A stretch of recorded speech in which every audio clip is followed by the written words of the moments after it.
In this video, I'm going to show you how you can remove managers from your YouTube channel. So if you had added other persons or emails on your YouTube channels to help manage your channel, but you no longer need them or you want to remove them, then let me show you how you can do it. If you find this video helpful, I'll kindly request that you support me by liking the video and also by subscribing to this channel.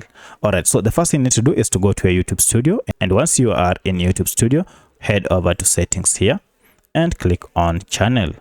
From channel, click on advanced settings and then scroll down until you get to this option under other settings, manage YouTube account.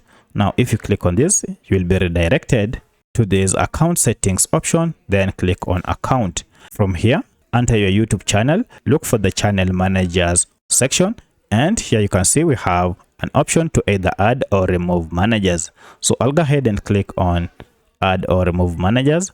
Go under user section and click on manage permissions.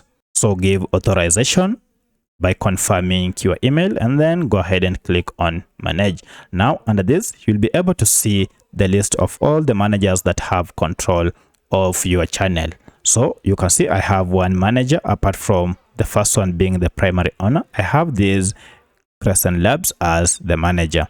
So if you want to change the role, you can just click on drop down here to make them owner or primary owner, or if you want to remove them, just go ahead and click on this X and then you have to confirm that you are removing them. You are told that this user will lose access to this account and any associated content, which includes YouTube and Google business profile.